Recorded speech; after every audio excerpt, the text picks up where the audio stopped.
तुम्ही जे पेरणार आहात तेच उगवणार आहे. गहू पेरून ज्वारी उगवते का? ज्वारी पेरून हरभरा उगवतोय का? आपण जे पेरणार ते उगवणार. म्हणून काय पेरायचं ना लेकरांच्या बाबतीमध्ये ते ठरवावं लागेल. मुलांच्या आयुष्यामध्ये मुलांना फक्त आपण हे बघा, आपल्या डोक्यात काय माहिती आहे बहुतांशी पालकांच्या, नाही मला नाही मिळालं मग आता मुलासाठी करूयात, आम्ही सायकलवर गेलो मग पोराला गाडी घेऊन देऊयात, आमच्या वेळेस नव्हत्या एवढ्या सुविधा म्हणून पोरांना देऊन टाकूयात. त्यांना फक्त त्या सुविधांच्या त्या कोटामध्ये असं अडकून ठेवू नका. काही काही गोष्टींच्या अभावात सुद्धा मजा असते. एखादी गोष्ट नाही आणि एखाद्या गोष्टीला नाही म्हणणं हे सुद्धा आपल्याला जमलं पाहिजे. आपण कोणत्याच गोष्टीला नाही म्हणायला तयार नाही होत. नाही पप्पा मला ते पाहिजे म्हणजे पाहिजे, पप्पा काही करेल तिकडे पण पोराला ते आणून देईल. आणि बापाची मानसिकता काय असते माहिती आहे पोरांनो, नाही मला नाही मिळालं, माझ्या वेळेस नव्हती सुविधा, आता आहे पोरांच्या नशिबानं मग देऊन टाकू. पण काय द्यायचं, कधी द्यायचं, कोणत्या गोष्टी. तुम्ही कितीतरी श्रीमंत कुटुंबातले पालक बघा, त्यांची काहीही विकत घेऊन द्यायची त्यांची कॅपॅसिटी आहे. पण बहुतांशी उद्योगपतींनी पहिली काही वर्ष पोरांना स्वतःच्याच कंपनीत 5-10 हजार रुपये काम नोकरी करा दे. तुला त्या 5 रुपयाची 10 रुपयाची 5,000ची 10,000ची किंमत कळली पाहिजे. शेतकरी जर कोण असेल तर तुमच्या लक्षात येईल, पिकाला रोज पाणी देतो का हो शेतकरी? काही दिवस जरा ताण द्यावा लागतो, साध्या सरळ सोप्या भाषेत. तो ताण दिल्याशिवाय त्या पिकाला त्या पाण्याचीही मजा कळत नाही. आणि म्हणून तो ताण सुद्धा आपल्याला आपल्या लेकराला योग्य वेळी देता येतो का, याची काळजी आपण घेतली पाहिजे. सगळ्याच गोष्टी रोज तुम्ही त्याला पुरवल्या नाही जुळणार. 2-2, 2.5 वर्षाच्या पोरांच्या हातात तुम्ही मोबाईल देऊन टाकले हो. आणि बाप असं कौतुकाने सांगताय मला कळत नाही ते त्याला कळतंय म्हणते मोबाईल मधलं. पोरग जर रडायला लागलं ना, आई त्याला जवळ घ्यायची आणि जवळ घेतल्याबरोबर पोरग रडणं थांबवत होतं. आता पोरग रडायला लागल्यावर आई काय करते मी सांगू का तुम्ही सांगता? आणि पोरग इतकं पुढचं आहे, मोबाईल हातात आल्याशिवाय ते पण रडायचं थांबत नाही. आईच्या स्पर्शाची जागा जर मोबाईलच्या स्पर्शाने घेतली असेल, हा कुणाचा पराजय आहे? हा विज्ञान तंत्रज्ञानाचा विजय आहे का मातृत्वाचा पराजय आहे हे ठरवण्याची वेळ आली आहे. म्हणून कोणत्या वयात कोणत्या गोष्टी कोणत्या कारणांसाठी मुलांना द्यायच्या हे आपण ठरवायला हवं. वय वर्ष 0 ते 11 वयोगटातल्या हजारो मुलांचे डोळे निकामी होण्याची वेळ आली आहे. इतका पोरांचा स्क्रीन टाइम मोबाईलवरचा वाढत चाललाय. मोबाईल खूप चांगलं साधन आहे, तुम्ही ते मुलांना द्यायला हवं. मुलं टेक्नोसेवी असली पाहिजेत, नवीन तंत्रज्ञान कळलं पाहिजे. पण किती प्रमाणात हा प्रश्न मात्र तुम्ही स्वतःला आणि तुमच्या मुलांना विचारला पाहिजे. एक तुम्ही पाहिलं असेल, पोपट पकडणारे काही लोक, त्या एक माणूस आहे ना खूप शिताफीनं तो पोपट पकडायचा. मी त्याला एक दिवशी विचारलं, तू इतक्या सहजासहजी कसा पकडतो रे? मला काही नाही साहेब, सोपं आहे. मी काय करतो म्हटलं, 2 झाडांना ताणून एक दोरी बांधतो आणि म्हटलं मग पोपट येतो त्या दोरीवरती बसतो आणि तो एकदा दोरीवर बसला की मी एका झाडाची दोरी सैल करतो. दोरी जशी जशी सैल होईल तसा तसा तो पोपट पडायला लागतो आणि तो त्या दोरीला घट्ट पकडतो. आणि एकदा का त्यानं त्या दोरीला घट्ट पकडलं की मग मी टाइम साधतो आणि पकडतो त्या पोपटाला. तुम्ही विचार करा, त्या पोपटामध्ये सामर्थ्य हवेत उडायचं, पण तो विसरून जातो की मी या हवेमध्ये उडू शकतो आणि त्या दोरीला घट्ट पकडायचा प्रयत्न करतो. आपण त्याला इतकं कुरवाळलंय, आपण त्याला इतकं कुरवाळत बसलोय की ते विसरून गेलाय की नाही माझ्यात क्षमता आहे. आणि मग अशा वेळेस तो आपल्याला घट्ट पकडायचा प्रयत्न करतो. आपण किती दिवस पुरणार आहोत त्याला? त्याच्यामध्ये ती क्षमता निर्माण करता येईल का? त्याच्या मनगटात ती रग निर्माण करता येईल का? तुम्ही लाखो रुपये कोट्यवधी रुपये कमवून ठेवा आणि त्याच्यामध्ये कमवायची जर ताकद नसेल तर ते 2 दिवसात काडी लावून टाकते, उडून टाकते सगळं. तुम्ही ताकद निर्माण करा त्याच्या मनगटामध्ये कमवण्याची. बघा, म्हणजे तुम्हाला एक साधी एक गोष्ट सांगतो. एक आजी होती आणि तिनं तिचं गार्डन तयार केलेलं होतं आणि त्या बागेला ते इतकी जपायची, प्रत्येक झाडावर तिचं लक्ष असायचं. आणि ती बाग इतकी भरून गेली, फुलून गेली, पण आजीच्या वयाला मर्यादा येतो. किती दिवस ती बाग बघणार आहे? आणि मग बाग आता कोमेजून जायला लागली. पण आजी मात्र ताकदीनं ती बाग जपत होती. पण आजी आता अंथरुणाला खिळली आणि मग मात्र आजीला टेन्शन आलं की अरे मी जोपर्यंत बरी होते तोपर्यंत प्रत्येक झाडाला मी जपत होते, आता या झाडाला कोण जपणार? आणि मग तिनं मुलाला बोलवलं आणि सांगितलं, राजा मी ही बाग आयुष्यभर जपत राहिले, आता मी आजारी पडली आहे, आता मला वाटत नाही की मी अंथरुणातनं उठेल, पण मला टेन्शन याचं आहे की ही बाग कोण बघेल? ए आजी तू काळजी करू नको. नातवानं सांगितलं, मुलगा नातू दोघे होते. नातवानं सांगितलं, आजी तू काळजी करायची नाही, आता ही बाग इथून पुढे मी बघणार, तू पटकन बरी हो बरं. आता आपल्या बागेला बघणारं कुणीतरी आहे या विचारानंच आजी आता हळूहळू बरी व्हायला लागली होती. बरं, नातू रोज सकाळी बागेत जायचा आणि थेट संध्याकाळीच घरी यायचा. वडील विचारायचे, बाग कशी आहे रे? हो पप्पा, सकाळपासून संध्याकाळपर्यंत मी बागेतच आहे. आजी तर 2 तास जायची, मी दिवसभर बागेत आहे. पोरगा रोज जायचा, सकाळी संध्याकाळी घरी यायचा. 1 महिन्यानं आजी बरी झाली आणि आजीनं आणि बापानं ठरवलं, चला आता बागेत जरा फेरफटका मारून येऊ. आणि बागेत फेरफटका मारायला आले, बघितलं तर सगळी झाडं सुकून गेलेली होती. मग या पोराला विचारलं, बाबा तू रोज सकाळी 8ला येतोय, संध्याकाळी घरी येतोय, रोज बागेत आहे, तू काय करत होता? तू काय काळजी घेतली? अहो म्हटलं, मी खूप काळजी घेतली हो. आल्यानंतर मी प्रत्येक पान ना पान पुसून काढत होतो. प्रत्येक झाडाचं खोड फांदी सगळे पुसून घ्यायचो, त्या झाडांना कुरळायचो, त्या फुलांचा पापा घ्यायचो, त्या झाडाला मिठी मारायचो, जवळ घ्यायचो. मी किती काळजी घेतली, पण नाही हो ही बाग टिकली. मग त्या आजीनं सांगितलं, राजा, कुरवाळणं, जवळ घेणं, त्याला मिठी मारणं, याला काळजी घेणं नाही म्हणत. त्याला योग्य वेळी पाणी घालावं लागतं, योग्य वेळी पाणी तोडावं लागतं, योग्य वेळी ताण द्यावा लागतो, जनावरांनी खाऊ नये म्हणून कधी झाडांना कुंपण घालावं लागतं, आणि मग ती बाग भरते फुलते. आपल्या डोक्यात आहे थोडीशी काळजी घ्यावी, त्याला रोज गन पावडर लावावा, त्याला नवनवीन कपडे घालावेत, त्याला रोज आल्याबरोबर कुरवाळावं, रोज त्याच्या गालावर ओठ टेकवावेत, म्हणजे मुलांची काळजी घेणे. योग्य वेळी ताण द्या, योग्य वेळी कानाला पकडा, योग्य वेळी त्याच्या पाठीवर थाप मारा, योग्य वेळी डोळे मोठे करा, योग्य वेळी त्याच्या डोळ्यात पहा. मला वाटतं हे लेकरांची काळजी घेणे. आमची काळजी घेण्याची जी व्याख्या आहे ना, ती पहिल्यांदा आम्हाला बदलावी लागेल.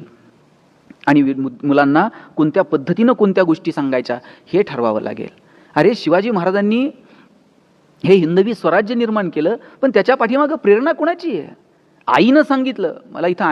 मला सगळ्या पालकांचं कौतुक करायचं की आज तुम्ही एवढ्या संख्येने इथं उपस्थित आहात, की तुम्हाला असं वाटतं की नाही, आपण आपल्या मुलांसोबत बोललं पाहिजे, मुलांच्या सोबत काहीतरी आपण ऐकलं पाहिजे. शिवाजी महाराजांना त्यांच्या आईनं सांगितलं, राजे, हिंदवी स्वराज्य निर्माण करावं लागेल आणि वेळ प्रसंगी त्याच्यासाठी तुला शमशेर उचलावी लागेल, संघर्ष करावा लागेल. ही संघर्षाची वृत्ती आपण आपल्या लेकरांमध्ये निर्माण करायला नको. आयुष्य म्हणजे कधी संघर्ष आहे तर कधी तडजोड आहे. कधी तडजोड करायची, कधी संघर्ष करायचा, तारतम्य ठेवून कसं वागायचं हे लेकरांना शिकवायला हवं. शिवाजी महाराजांना सांगितलं, राजे, हीच वेळ आहे 4 यवनी पातशाहीला सुरुंग लावायची. लिंबू टिंबू पोरं गोळा केली, त्यांच्या हातात समशेरी दिल्या, केवढं मोठं स्वप्न दाखवलं.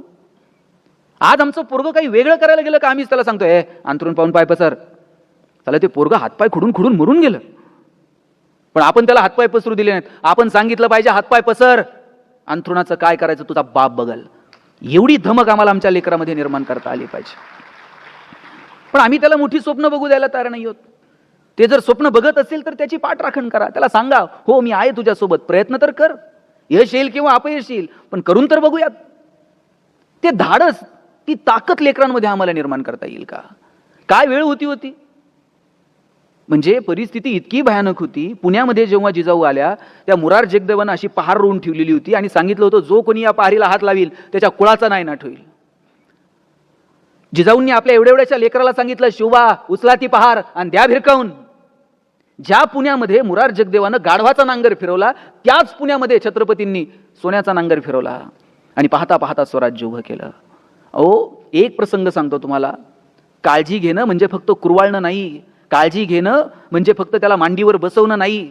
मगाशी जे म्हटलं ना, योग्य वेळी ताण देता यायला हवा, योग्य वेळी त्याला संघर्षाची वृत्ती त्याच्यात निर्माण करता यायला. जेव्हा अफजल खानाला भेटायला निघाले शिवाजीराजे, अस्वस्थ असणाऱ्या शिवाजीराजांना सांगितलंय, भेडा अफजल खानाला, काय होईल ते होईल, आणि जर काही तुमच्या जीवाचं बरं वाईट झालं तर जिजाऊ संभाजीराजांना गादीवरती बसवेल आणि स्वतः राज्यकारभार पाहिल. काय त्या आईचं धाडस आहे, काय त्या आईचं काळीज आहे. आणि म्हणून हे आयुष्य परत नाही. पोरांना सांगा, कर तुला काय करायचंय ते, पण मोठी स्वप्न बघ, चांगलं काहीतरी करायचं ठरव. आहे मी तुझ्यासोबत आई म्हणून, आहे मी तुझ्यासोबत बाप म्हणून. आणि पोरांनाही विनंती आहे, तुमचे आईबाप जेव्हा तुमच्यासाठी काहीतरी करतात त्यावेळेस तुम्ही तुमच्या आईबापाकडे फक्त बघत चला की कुठल्या परिस्थितीतून माझे आई वडील माझ्यासाठी हे सगळं करतायत. तुम्हाला जर त्याची जाणीव राहिली ना तर तुमचे पाय घसरणार नाहीत.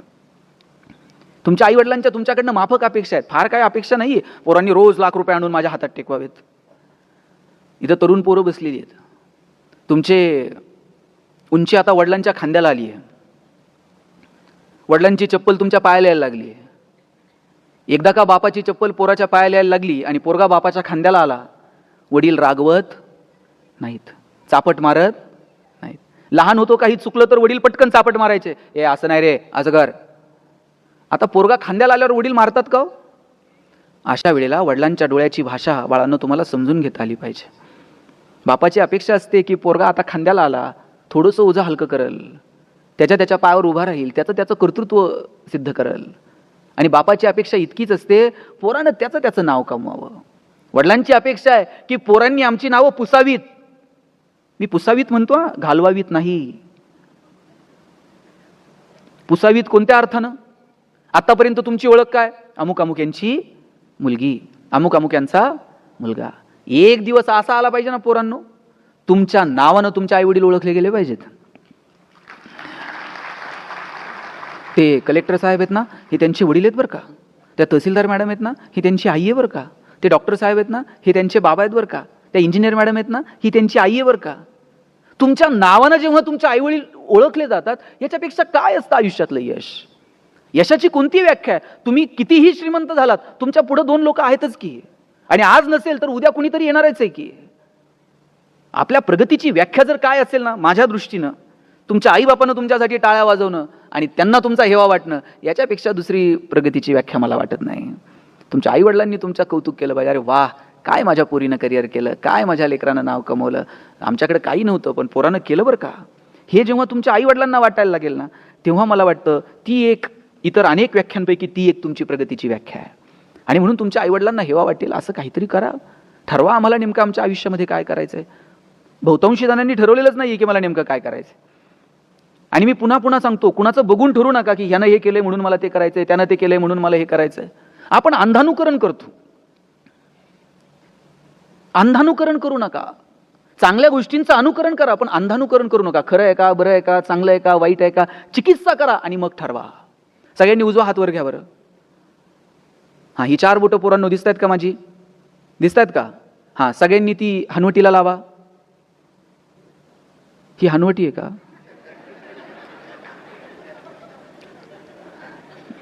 तुम्ही कपाळाला हात का लावला? घ्या खाली. का लावला? मी काय सांगितलं होतं? हनवटीला हात लावायचा. तुम्ही कपाळाला का लावला? शब्बास, तुम्ही लावला म्हणून वर्षानुवर्षे हेच चाललंय. आणि याच्या आधी मी काय सांगितलं होतं? अंधानुकरण करायचं. वर्षानुवर्ष आपण हे करतोय. त्यानं केलं म्हणून मला हे करायचंय, तो तिकडे गेलाय म्हणून मला तिकडे जायचं. शोधा. मी आता चेंबूरला गेलो होतो. डॉक्टर होमी भाभा इन्स्टिट्यूट आहे. अनेक तिथे विद्यार्थी, सायंटिस्ट, त्यांच्यासोबत गप्पा मारता आल्या.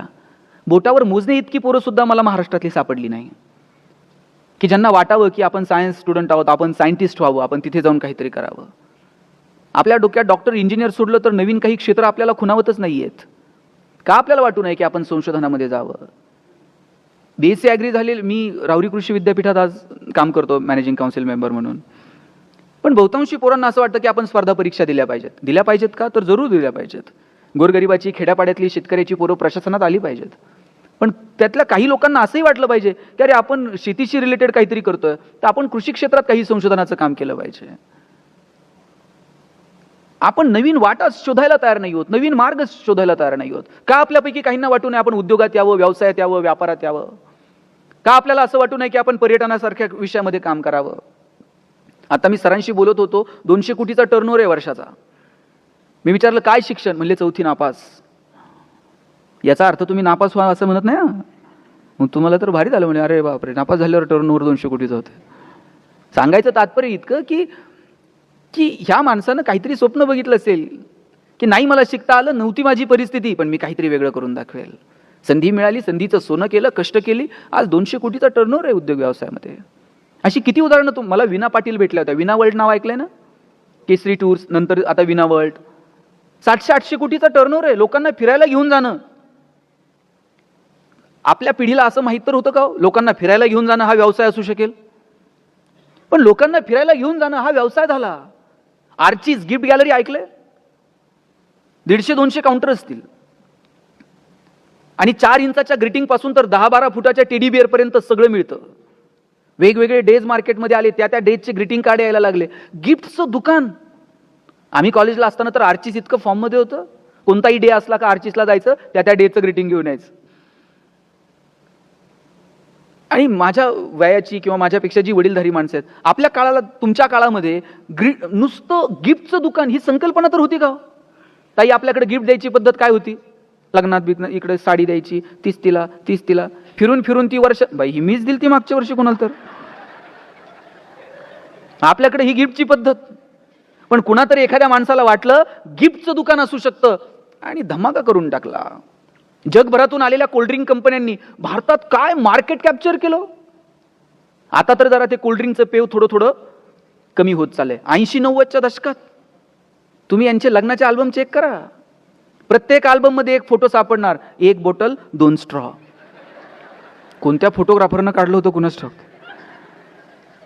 मग आम्हाला आमची सोलकढी, आम्हाला आमचं लिंबू सरबत नाही जगापर्यंत पोहोचवता आलं. आमचं नाणं असं खणखणीत बाजारात वाजून विकता आलं पाहिजे आणि त्यासाठी अपेक्षित असणारी विक्रीची कौशल्य सुद्धा आम्हाला आमच्या लेकरांना शिकवता आली पाहिजेत. आम्हाला पिकवता येतं, आम्हाला कष्ट करता येतात, पण आम्हाला विकता मात्र येत नाही. जळगावला गेलो होतो, आता जळगावला केळीचं पीक मोठ्या प्रमाणावरती होतं.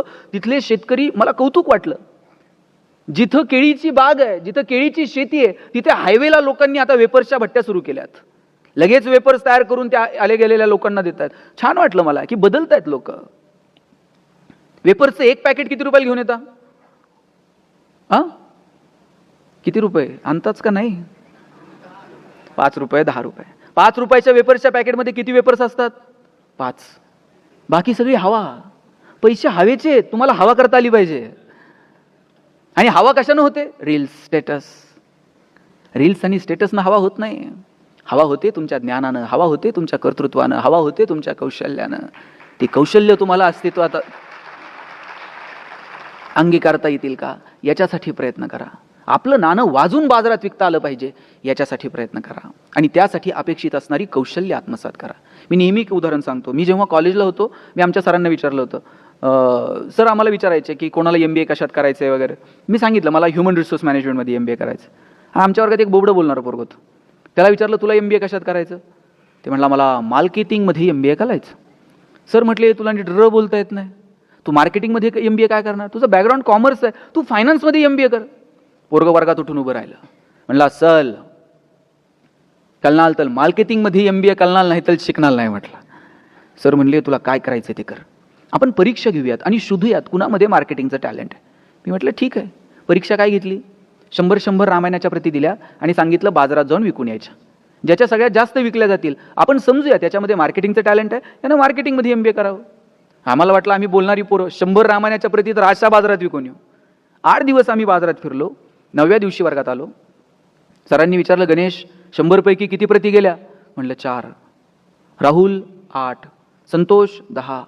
मार्क मिळवणारी पोरं पण 20 पेक्षा जास्त प्रती कोणाच्याच गेल्या नाही. बोबडं बोलणारं पोरगं मागच्या बाकावर बसायचं.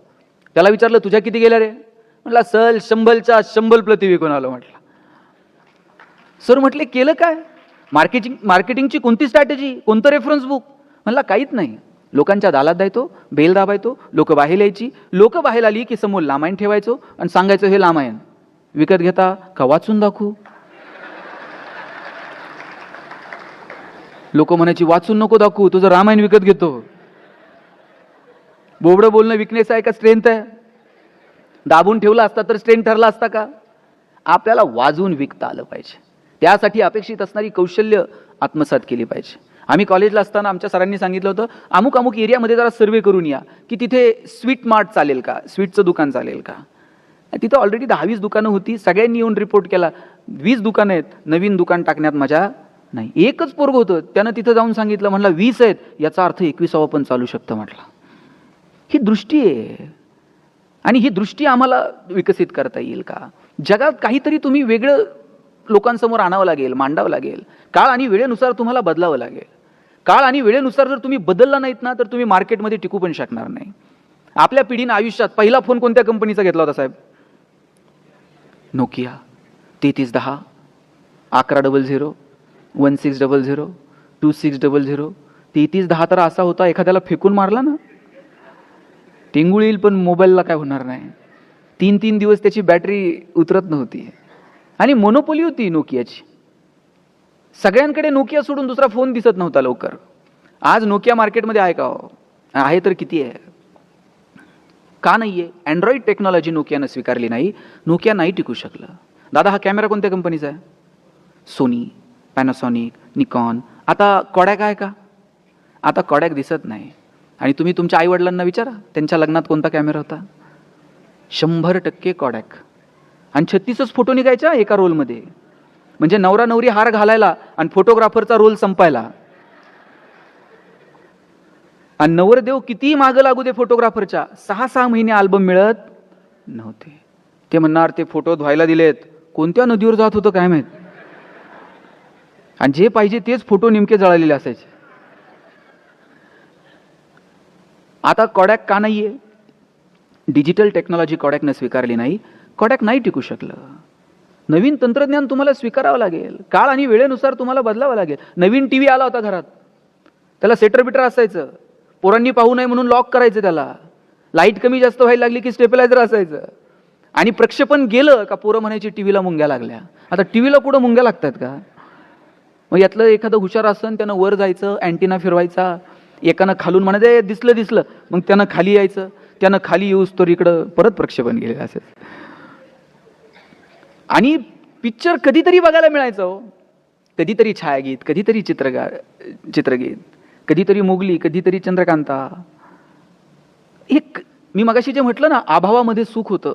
कधीतरी चित्रपट बघायला मिळायचा म्हणून गर्दी व्हायची टीव्ही समोर. रविवारी रामायण महाभारत असायचं, गावात शांतता असायची, चिडीत चूप. इतकी लोक मजा घ्यायची या सगळ्या गोष्टींची, कारण अभाव होता. आता रोज चित्रपट आहेत, कोणतंही चॅनल लावा. रविवारी 4 वाजता मराठी पिक्चर लागायचा. धूमधडाका, थरथराट, लक्ष्मीकांत बेर्डे, अशोक सराफ, महेश कोठारे यायचा, ओ डॅमेट.